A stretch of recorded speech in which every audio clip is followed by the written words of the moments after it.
And my experience of leadership in higher ed was not one of learning.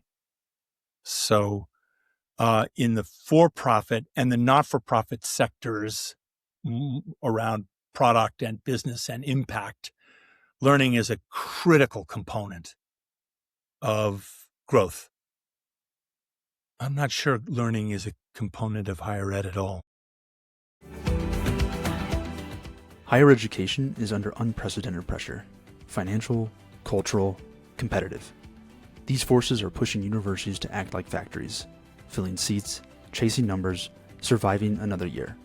But exceptional leaders refuse to accept this as the only path forward.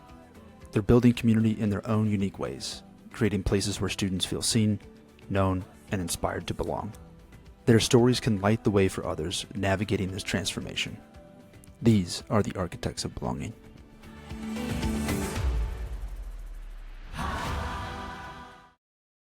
This will be the official thank you to you for joining myself and Lungi here on Architects of Belonging. I say official because I feel like we have been having little nuggets of this conversation at other points, and we've kept saying that we need to officially kind of sit down and have this chat. So we're officially here. Before we go into things, we actually want to use something that you do quite a bit with myself and Lungi and some of the other entrepreneurs, which is to have a check-in at the start of this conversation. So where are you today? Yeah, that's a good one. I mean, you can't anticipate a conversation about belonging without experiencing a state change around the subject of belonging. So I find myself thoughtful this morning, trying to notice when my sense of belonging is awakened and when it's muffled. My 7-year-old on the way to school today said, when I asked her what belonging meant, she said, it's a pull. And if you follow the pull, you come to joy and love. And my 10-year-old said, I think that's right. I think Avi's right, but it's also safety. We had just a whopping discussion around belonging, and it made me wish that they were here because they would do a better job of it. Because of them, I'm in a very thoughtful state and grateful to be talking about a subject as profound and nuanced as belonging. That's awesome. How about you guys? How are you? Let's check in other than Lungi's flu. How are you, Lungi? Yeah.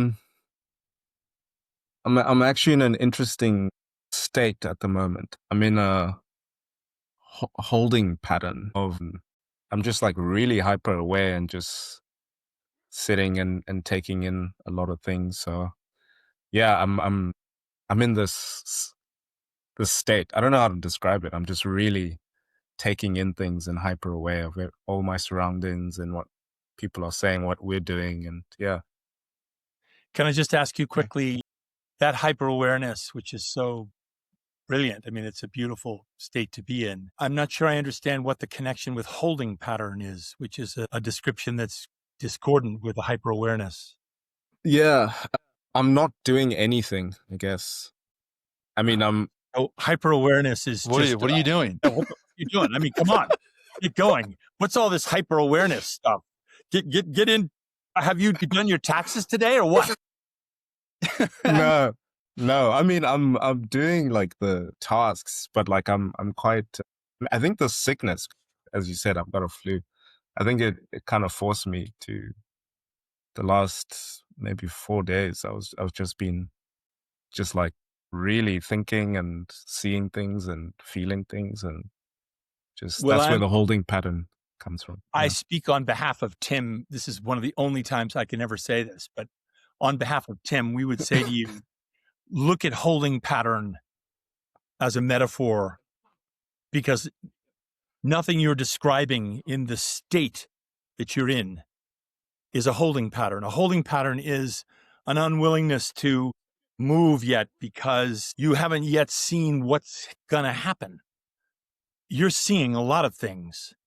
What you're doing with them, okay, I mean, maybe that's a holding pattern, but I think Tim and I feel there's something to mine there.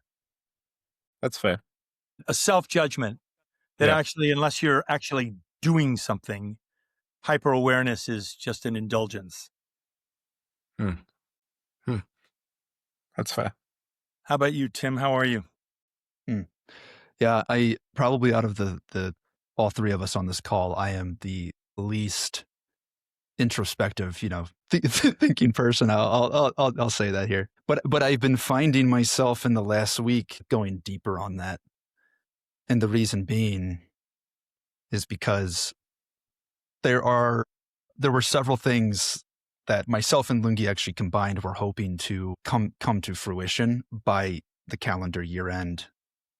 And there have been some like really huge things that have happened for us. And I kept telling myself in the preceding months that whenever that time comes, this extra gear of whatever it may be within myself is to click in.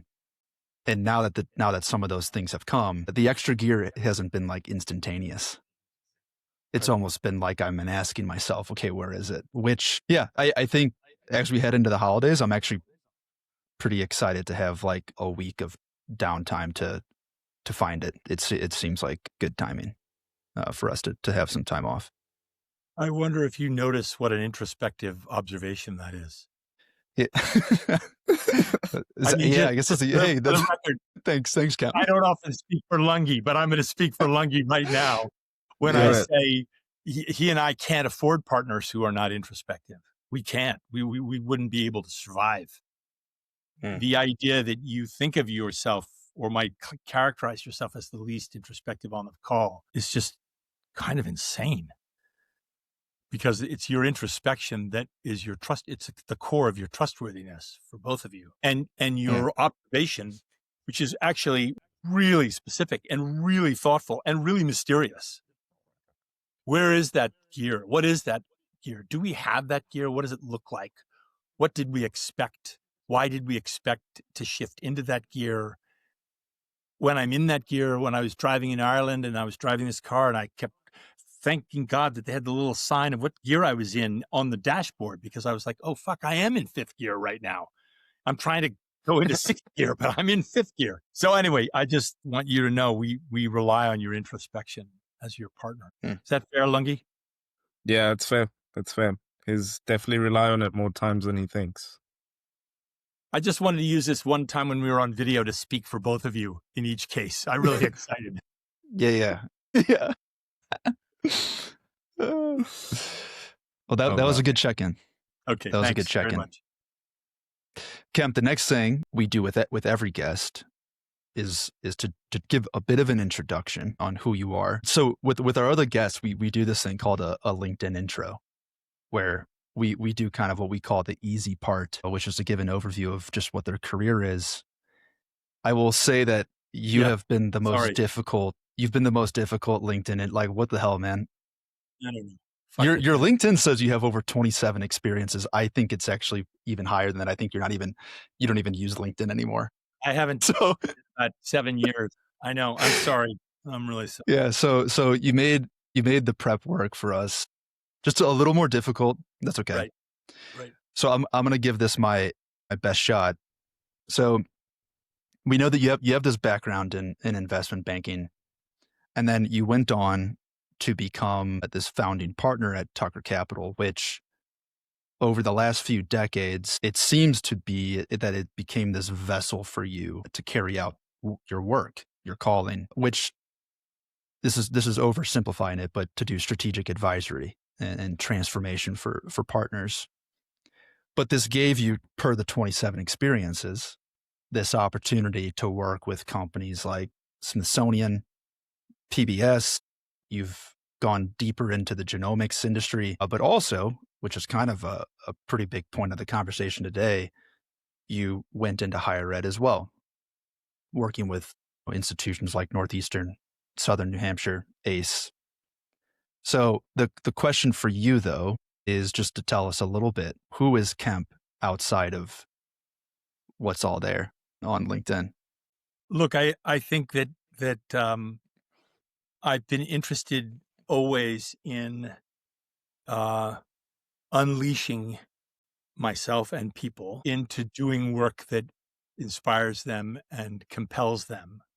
So in the early days as an investment banker, I quickly realized I didn't have the temperament to be a seller of companies. I did have the temperament to be a buyer of companies because I liked building things, but I didn't like building things from the transaction point of view. I liked building things from the leadership point of view. So my interests in being conversation partners to CEOs, as an example, was because I could extend my own leadership journey in dialogue with other leaders. So I think that's been something that's important to me. And I think it is worth pointing out that in the one market segment that I was most excited about the possibility of engaging in deep leadership dialogue, which was higher ed, I suffered more than I could have ever imagined because I held in some ways a view of higher ed leadership as the best kind of leader, right? The learner leader. And my experience of leadership in higher ed was not one of learning. So in the for-profit and the not-for-profit sectors around product and business and impact, learning is a critical component of growth. I'm not sure learning is a component of higher ed at all. So we're jumping into the subject, but I think I passed into and out of higher ed with that passion to try to discover what are people learning about themselves and about leadership and about how to help others learn. Because I do believe that in the end, the only job of the leader is to make other leaders. That's it. That's the only purpose of leadership at all, is to make other leaders. Yeah. And I don't think, for example, again, this is not where you wanted to go, but I don't think in higher ed, there's any attention to developing leaders inside higher ed. Yeah. I think you've led us down. You're leading us down into the conversation. Before we Sorry about go that. Yeah. knee deep, before we go deep into it, no, it's great framing. Just so that people can get a holistic look at who Kemp is. You also do some hospice work? Yeah. Happy to have had the opportunity to be a hospice volunteer, and I have experienced the dying space as a space of real clarity and gratitude. I've been, hospice volunteers are the recipients. They're not the givers. Everybody thinks, oh, what a good person Kemp must be to be a hospice volunteer. Not it at all. That the dying are brilliant teachers. They when they're can come out of pain long enough to speak and to reflect, they're deeply welcoming and very insightful. And some of the best teachings that I have ever gotten have come from people who are perched on the precipice of their own life. So yeah, I love that. I'd had always in my career, there's been a slightly unorthodox side streak of, I dropped out of college and walked across the US for a couple of years and dropped out of my business life and went to India to do hospice work for 6 months. So I have had a spotty track record as a reliable employee because I sometimes need to jumpstart my own machinery, which can get too bogged down with the work. So some of that is good, and it's why I've kept a bit of a side life as a writer and written 3 books and working on a 4th now. And so I'm always looking to see if I can make I think in the end, what I would say as a way that you might be able to use this, I have come to see myself as a translational strategist. I like to translate the strategy of someone who is dying with someone who's managing a department, with someone who's leading a board, with someone who's raising money. I want to find what are the language, what's the language and the wisdom that can be translated through all of them. Because I don't believe in the lie of a personal self and a professional self. I don't believe in the lie that our working life is somehow a different expression of ourselves than our parenting life or our life as lovers or spouses. They're all the same theater. This life is all the same theater. And so I see myself as hungry to find experiences from a lot of different places that might help me be a better human being. and help others lead and develop other leaders, if that makes sense. You're a man of odyssey. That's what you are. That's an interesting way to put it. Yeah, I mean, I'm obviously, I hear the hyperbole, but I do, I loved the Odyssey right out of the gate. So I was a little guy when I was whispering to Odysseus not to stop at this island. Don't pull into this island, my friend. Let's keep sailing. Yeah, and one more thing. This is going back just a little bit, but you used to lead some quests through India, South Africa, or maybe even just Southern Africa entirely. Yeah.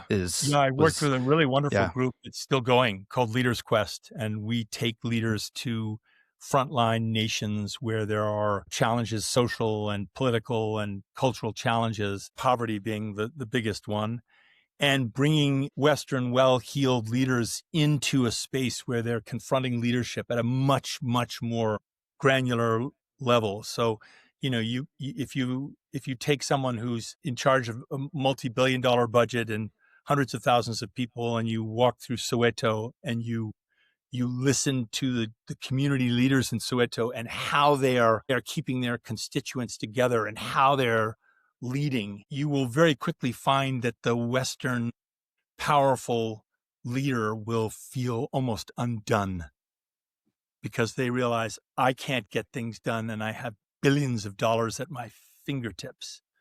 And these are people who are getting people fed or getting power to restored or getting water cleaned, remediating rivers with nothing.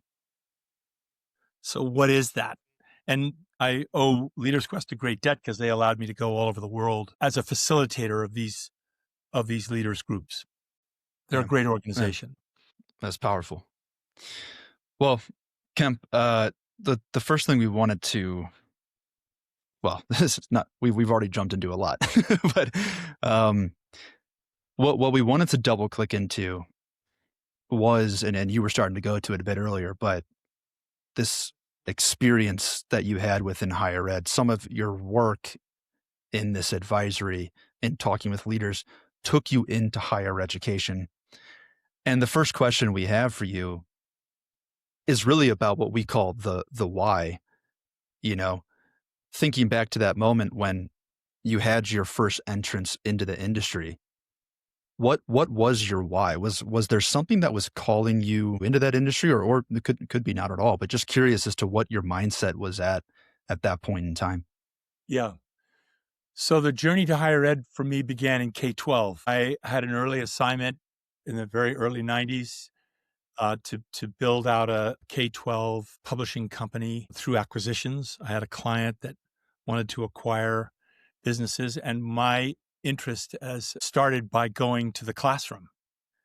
And it's my way that for me, I am more comfortable getting on the ground. I don't want to read so much the studies that are done by the consultants. I just want to go into the classroom. So I started going to classrooms all across the country. And I fell madly in love with teachers, stunned by their grace, by their courage, by their resilience, by their willingness to spend their own money they don't have to have materials for kids. And I really got interested in K-12 and specifically in teachers. And as time went by, I began even my entrance into higher ed was not because of higher ed. It was because ACE owned the GED. And the GED is the high school equivalency exam. And I had been the head of ACE, who was to become an extraordinarily important person to me in my life, was a woman named Molly Broad, who was president of the University of North Carolina and in the California systems, and really a legend in the higher ed world. She became the president of ACE. And when Obama said, look, we need more people in college, we need more college graduates, ACE owned the GED, and it was a quiet little thing bubbling along and had been for 70 years. So she asked me to take a look at it, and I then spent 60 days traveling the country and taking GED exams and sitting in graduations and listening to people. And I came back and told her that it was broken, absolutely broken. It was dying. It was broken. But even worse, it was unethical because the people of color who were getting their GED credential thought they were getting something, and they weren't, in my estimation.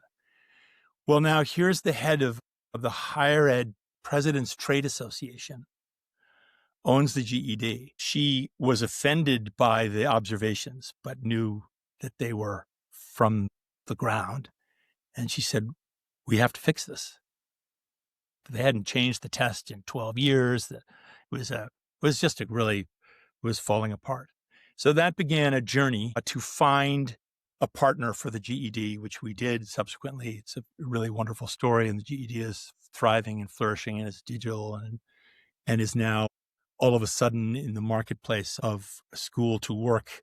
GED has found a niche, and now all of a sudden people are beginning to realize that classic GED graduates, instead of thinking it's a second chance for a failed student, which is what it was, now we find that many GED students, most of them are critical thinkers, extraordinary critical thinkers. And why? They're managing their families, they're managing their kids, they're managing their home, they're managing their work, they're getting their GED at night. They have to have some really strong capacity. So they're good employees, and so things are going well. But by working with Molly, I then began to stay inside the higher ed ecosystem and had the opportunity to meet presidents and to be sitting in as her kind of, I would say a little bit of a colleague without portfolio. She would say to me, come to this meeting and sit in. I was there for the GED, but I was happy to do it. So that led to then meeting college presidents and having the opportunity then to be contacted by them to join their team, senior team, to think about strategy and where they're going and what they're doing. And I have to say that I was really excited by the work in higher ed, because I realized that K-12 was the funnel and yet higher ed was the pull. And so it occurred to me that the best way to be truly helpful to K-12 was to really understand what is higher ed looking for, why were they looking for it, and see if we can move back down. GED was just an example of that, but I was really interested in how to help those teachers, in a way, prepare their kids for what I assumed was the promised land of higher ed. And I think my disaffection with higher ed was gradual. And the disaffection just came from a sense that each university was its own world. It was its own thing. And it was more important than anything else. And so these kingdoms were ultimately led by kings and queens, dukes and duchesses, who oversaw the ecosystem, but were not curious about it. And so I remember walking with Joseph Ayoun, the president of Northeastern. His comment to me was, well, what are your initial observations as you swim this ecosystem of higher ed? The only thing I could say at the time, which I think seemed flip, but I realized wasn't, was that I only had two observations. The first one was that no one ever really asked questions. Because if you ask a question, it implies you don't know. And in higher ed, if you don't know, then you are weak and you're suspect, really. Knowing is part of the brand that you have as a leader in higher ed. Your expertise, the area of the discipline that you've mastered.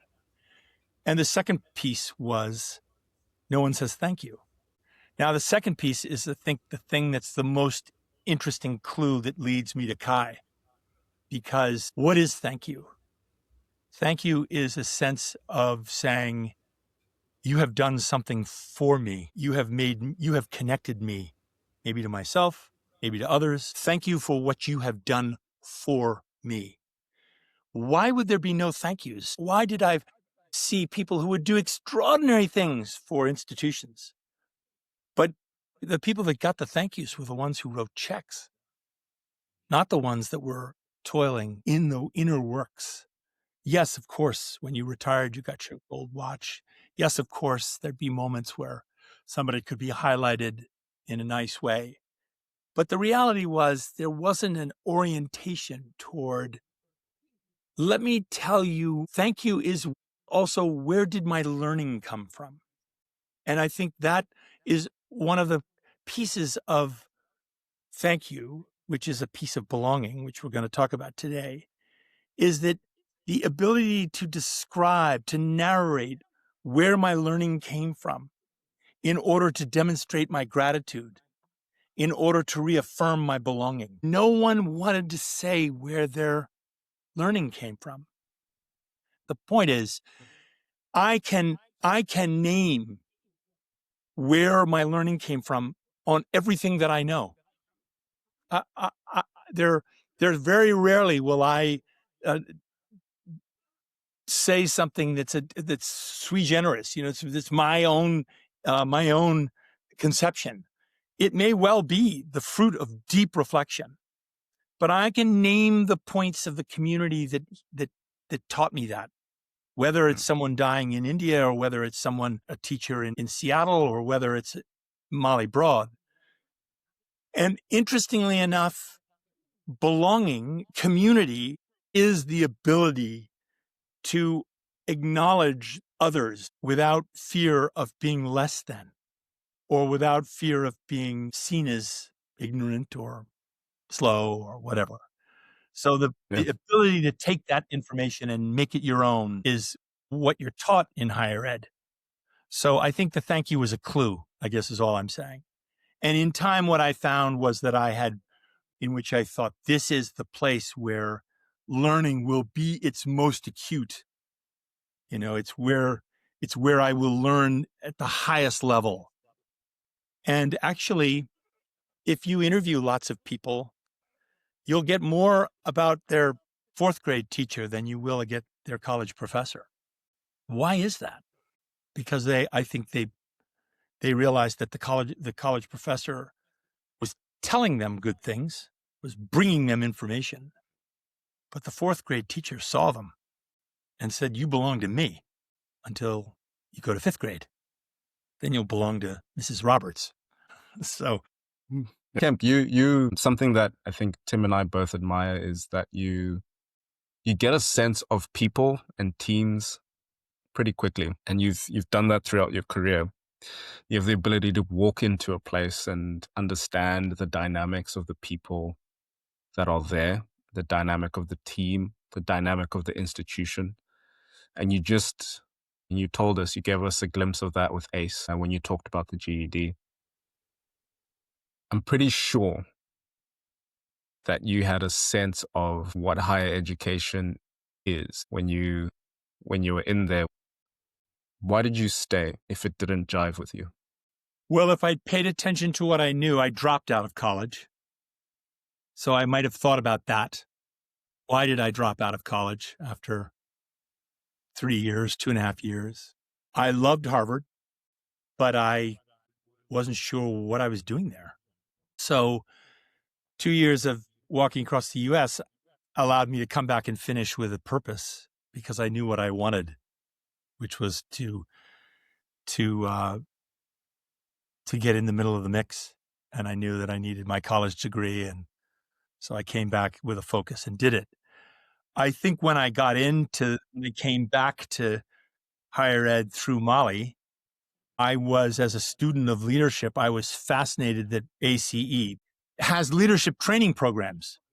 So I got really interested in leaders that I thought had an idea for change, that wanted to evolve the system, that wanted to ask hard questions. But I think I was really so enamored of being in the higher ed world that I ignored what I was feeling, seeing, sensing, which was, damn, there's no leadership here. There's no leadership here. And by leadership, I think I was also forming my own chops about what I thought leaders are. I wasn't at a place where I could say to you, the only job of a leader is to make other leaders. I hadn't gotten to that insight yet. Comes from an extraordinary woman whose name escapes me right now, but she coined that phrase at the turn of the century. Really extraordinary gal, and just said that the single job of a leader is to make other leaders. And I was in the middle of higher ed when I read that, and it allowed me to say, this is what I see. It also led me to end up working with Paul LeBlanc at SNU, who is a quintessential leader. and is capable of doing the work to make other leaders, and has done an extraordinary job now since retired, but took SNU right into the new world. So now with 225,000 students, it's the largest college in America. It's meeting the students where they need. It's very mindful of community, very mindful of belonging. So their advisory model is really intense. Those advisors are at the graduations, and there's tears and there's connection. So I think what kept me in it, the only thing that kept me in it was 5 or 6 years as an advisor to Paul, for sure. And I said overwhelmingly that when that was done, when we were done, I would not go back to higher ed. And I'm not back. And I was out until you guys came along and dragged me by my feet back in. Now, why did you drag me in? You dragged me in because for the first time in a couple of decades, you called me back to what was possible in higher ed, meaning what is this time of life? And the time of life is, I don't mean 18 to 22. I mean the time of life in the sort of platonic sense of shedding a skin, in a moment when I'm going to try to become something different. I'm going to step out of one skin and try on others. That higher ed creates the space where that kind of experimentation and a kind of opportunity to practice and play and fail and learn. That's what it should be. And I'd forgotten that until I met you guys. And the thing that Kai did for me was you came in not learner first, learner centric. I'd already done that. I was already, part of my disaffection with higher ed was I was a learner centric guy. And I just said, well, this model is failing because it's not learner centric. It's failing because these are factories of enrollment and graduation and fundraising and buildings. They actually have no concept or interest in what's actually happening to the student's psyche, their heart, their own spirit. So I long ago carried the learner-centric torch and said, higher ed doesn't measure up. What you guys did was you invited me to think about community and belonging. And the fact was, I didn't belong at Harvard, but I discovered belonging.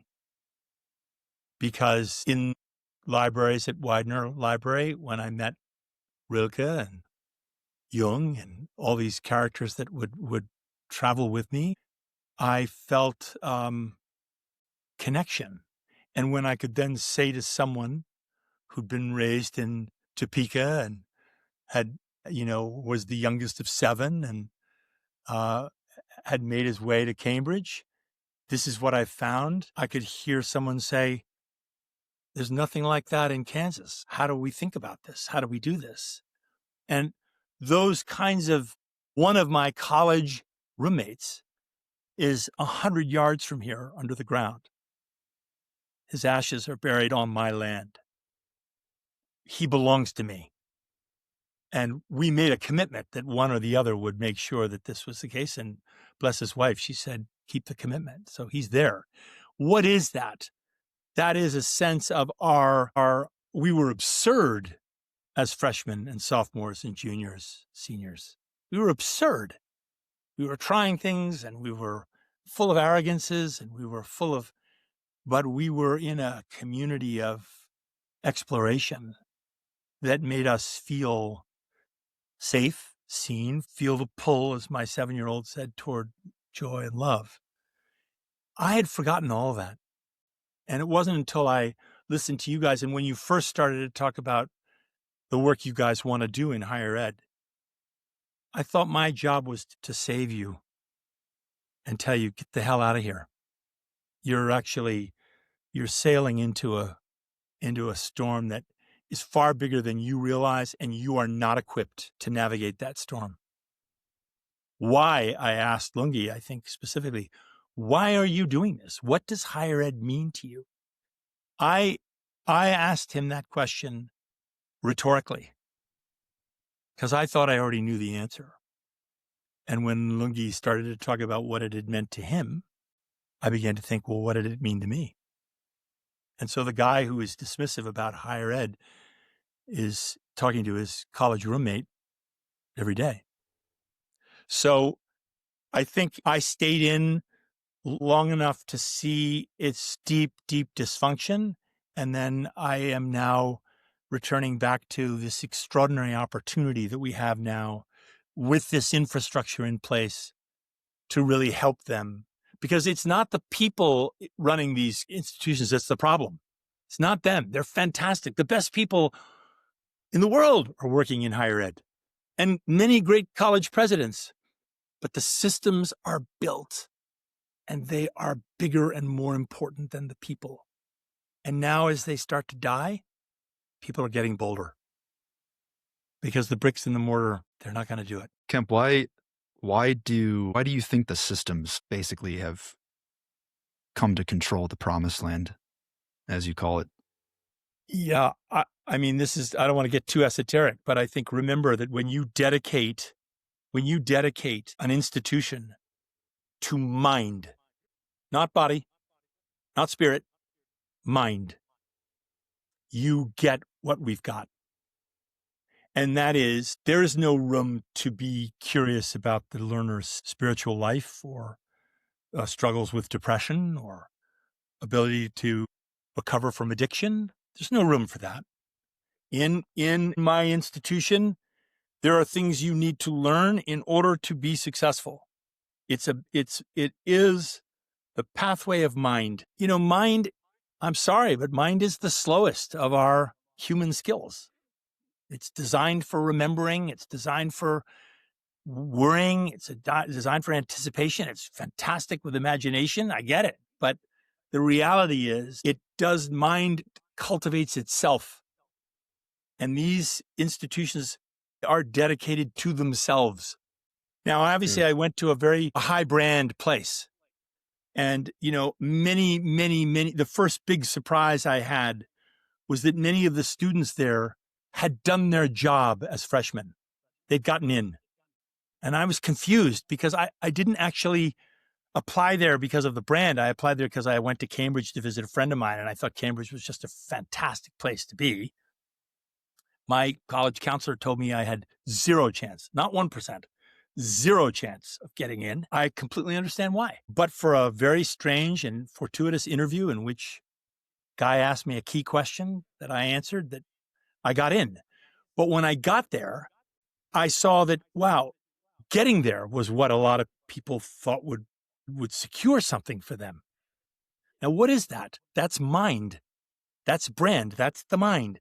They didn't say, I've now come to a place where I can really start to stretch as an artist, or I can really start to stretch as a thinker, or I can, change everything. They did, because the students were fantastic. But the university itself, no, they marched, they set the tone. It was seat time. You did your credits, you got through, graduated, you didn't graduate, whatever. I think that's why. I think there's been no awareness of the wholeness of a human being.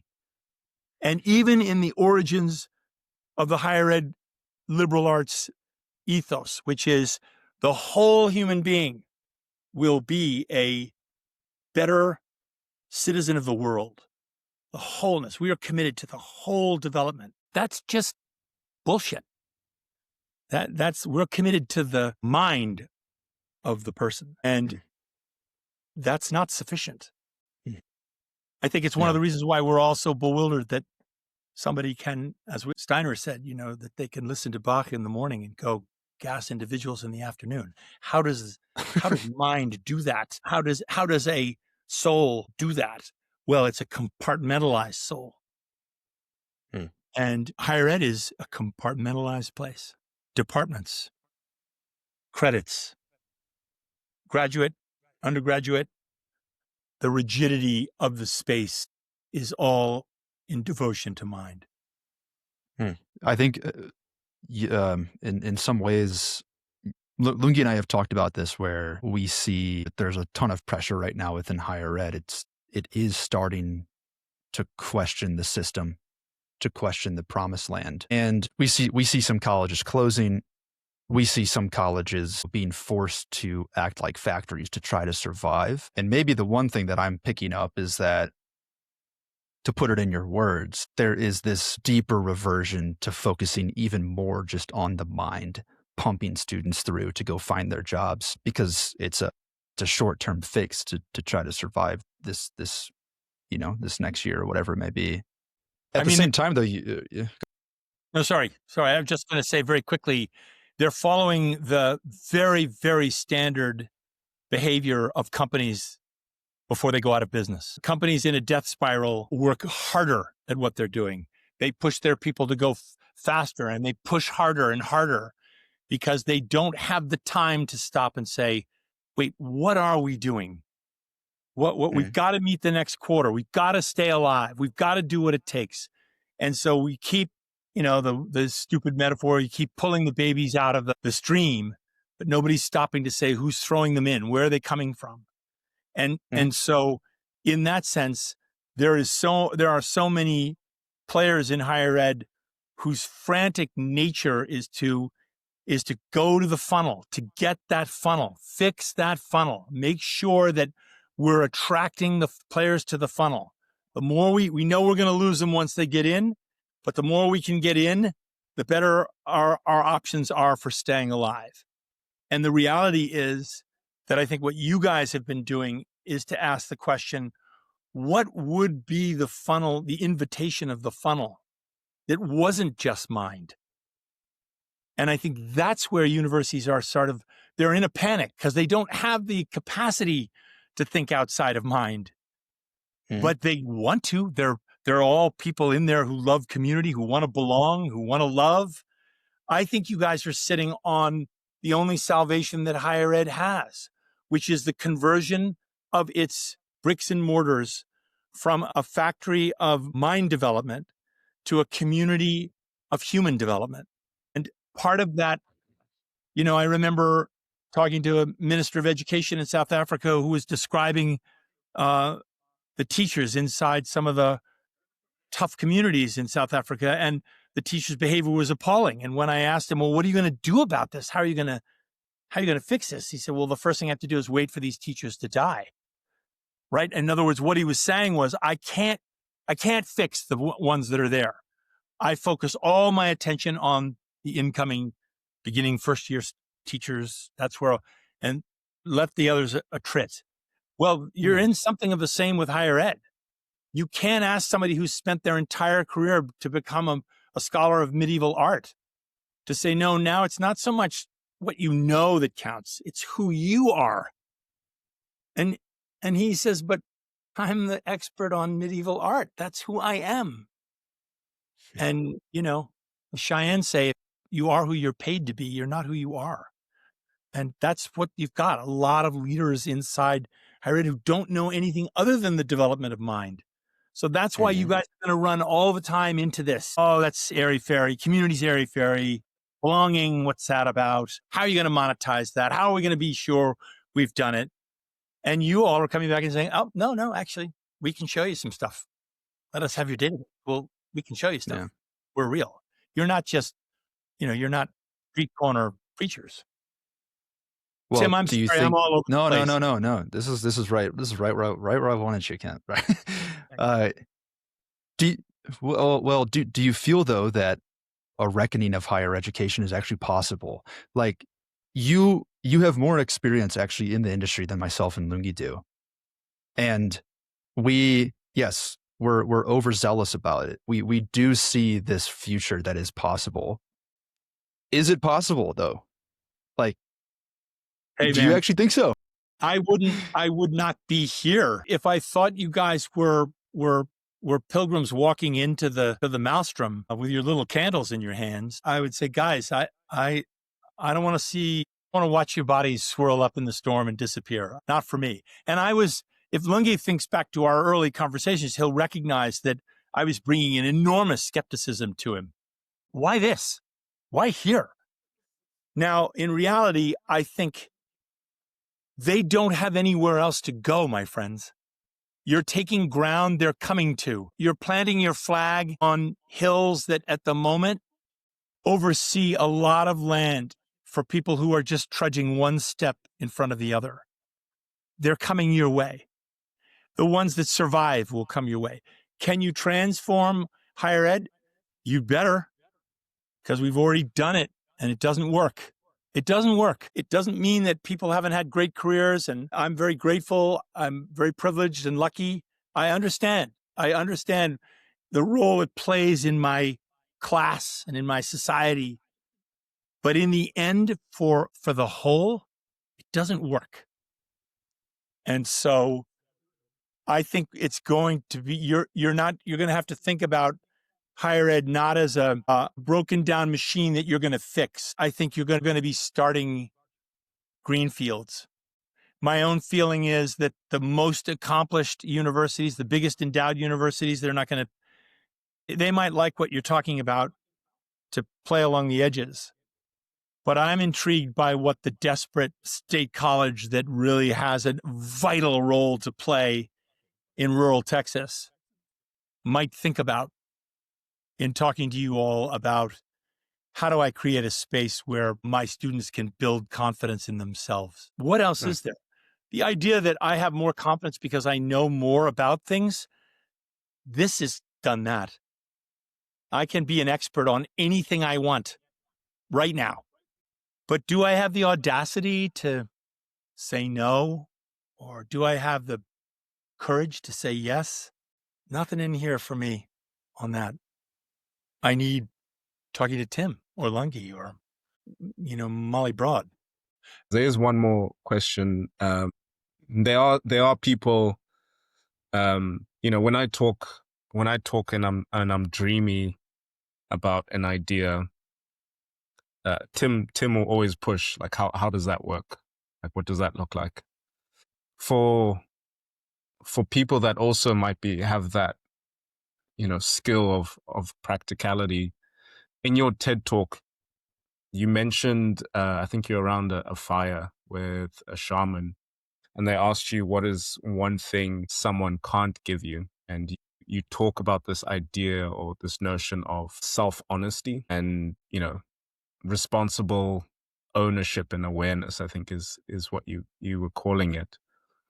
What does it look like for higher ed to have that self-honesty, for the people that are in higher ed to have that responsible awareness and ownership that may want to pivot to something better or to the idea of not only surviving, but thriving and not acting like a factory? I don't know that the institutions in higher ed can make the journey that you're describing.